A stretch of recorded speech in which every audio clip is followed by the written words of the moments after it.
ನಮಸ್ಕಾರ ವೀಕ್ಷಕರೇ, ವಿವಾ ನ್ಯೂಸ್ಗೆ ಸ್ವಾಗತ. ಇದು ಸುದ್ದಿಗಳ ಡಬ್ಬಿ.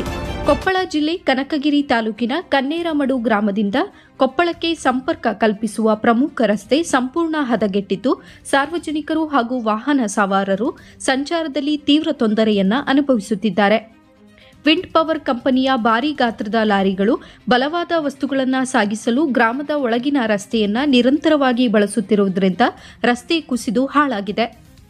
ಈ ದುಸ್ಥಿತಿಯಿಂದ ಶಾಲಾ ಮಕ್ಕಳಿಗೆ ಬಸ್ ಹಾಗೂ ಆಟೋಗಳಲ್ಲಿ ಪ್ರಯಾಣ ಕಷ್ಟಕರವಾಗಿದ್ದು, ಚಾಲಕರು ವಾಹನ ಸರಳವಾಗಿ ಚಲಾಯಿಸಲು ಸಾಧ್ಯವಾಗುತ್ತಿಲ್ಲ ಎಂದು ಮಾಧ್ಯಮದ ಮುಂದೆ ತಮ್ಮ ಅಳಲನ್ನ ತೋಡಿಕೊಂಡಿದ್ದಾರೆ. ಕೂಡಲೇ ಸಂಬಂಧಪಟ್ಟ ಇಲಾಖೆಯ ಅಧಿಕಾರಿಗಳು ಗಮನವನ್ನು ಹರಿಸಿ ಭಾರೀ ಗಾತ್ರದ ವಾಹನಗಳ ಸಂಚಾರಕ್ಕೆ ನಿಯಂತ್ರಣ ಹೇರುವಂತೆ ಹಾಗೂ ಕಂಪನಿಯ ವಿರುದ್ಧ ಕಾನೂನು ಕ್ರಮ ಕೈಗೊಳ್ಳುವಂತೆ ಒತ್ತಾಯಿಸಿದ್ದಾರೆ. ಕ್ರಮ ಕೈಗೊಳ್ಳದಿದ್ದರೆ ಮುಂದಿನ ದಿನಗಳಲ್ಲಿ ಶಾಲಾ ವಿದ್ಯಾರ್ಥಿಗಳು, ಗ್ರಾಮಸ್ಥರು ಹಾಗೂ ಚಾಲಕರು ಸೇರಿ ರಸ್ತೆಯನ್ನ ಬಂದ್ ಮಾಡುವ ಮೂಲಕ ತೀವ್ರ ಪ್ರತಿಭಟನೆ ನಡೆಸುವುದಾಗಿ ಎಚ್ಚರಿಕೆಯನ್ನ ನೀಡಿದ್ದಾರೆ. ವಿವಾ ನ್ಯೂಸ್ ಕನ್ನಡ. ಅದು ಆದ ತಕ್ಷಣ ಬಂದು ಇಲ್ಲಿ ಬರ್ತಕ್ಕಂಥ ವಾಹನದವ್ರು ಹೇಳಿದ್ರು.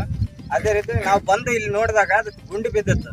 ಮತ್ತೆ ನಾವೆಲ್ಲ ಕಲ್ಲಿಟ್ಟು ಅದನ್ನ GPS ಫೋಟೋನ ಅದಕ್ಕೆ ಸಂಬಂಧಪಟ್ಟವ್ರಿಗೆ ಹಾಕಿದ್ರೆ ಅವರು ಸರಿ ನಾನು ವಾಪಸ್ ಅದನ್ನ ಕ್ರಮ ತಗೊಳ್ತೀನಿ ಅಂತೇಳಿ ಇದುವರೆಗೂ ಅವರು ಈ ಕಡೆ ತಲೆನೇ ಹಾಕಿಲ್ಲ. ಯಾವ ಅಧಿಕಾರಿಗಳಿಗೆ ಹಾಕಿದ್ರಿ? ಅವರು ಮ್ಯಾನೇಜರ್ ಅಂತೆ ನೋಡಿ, ಅವರು ನಮ್ಮ ಫ್ಯಾನ್ ಕೊಟ್ಟಿದಾರಲ್ಲ ಹೊಲದಲ್ಲಿ, ಅವ್ರನ್ನ ಕರ್ಕೊಂಡು ಬಂದು ಯಾಕೆ ಕೊಟ್ಟಿದ್ರಿ ನೀವು ಫ್ಯಾನ್ ಅಂತೇಳಿ, ಈ ತರ ಮಾಡ್ತಿದಾರ ಅವ್ರು ಅಂತೇಳಿ ಅವ್ರಿಗೆ ಹೇಳಿದ್ವಿ. ಅವರು ಕೂಡ ಫೋಟೋ ತೆಗೆದು GPS ಹಾಕಿದ್ರು. ಅವರು ಯಾರು ಈ ಕಡೆ ತಲೆನೇ ಹಾಕಿಲ್ಲ. ಕೊಪ್ಪಳದಿಂದ ಕನಕಗಿರಿಗೆ ಬರ್ತಕ್ಕಂಥ ರಸ್ತೆ ಮಾರ್ಗವಾಗಿ ರಾಂಪುರ ಕ್ರಾಸು, ಕನ್ನೇರಮಡು, ಸೋಮಸಾಗರ ಶಾಲಾ ಮಕ್ಕಳಿಗೆ ಈ ಒಂದು 3-4 ದಿನಗಳಿಂದ ಈ ಒಂದು ಕೂಲ್ ಹೊಡೆದು ಭಾಳ ಮಕ್ಕಳಿಗೆ ತೊಂದರೆ ಆಗಿದೆ. KSRTC ಡ್ರೈವರ್ಗಳು ನಿಮ್ಮ ದಾರಿ ಸರಿಗಿಲ್ಲ, ನಾವು ಕನಕಗಿರಿ ಟು ಕೊಪ್ಪಳ ಹೋಗ್ತೀವಿ ಅಂತ ಹೇಳ್ತಿದ್ದಾರೆ. ಶಾಲಾ ಮಕ್ಕಳಿಗೆ ಭಾಳ ತೊಂದರೆ ಆಗಿದೆ.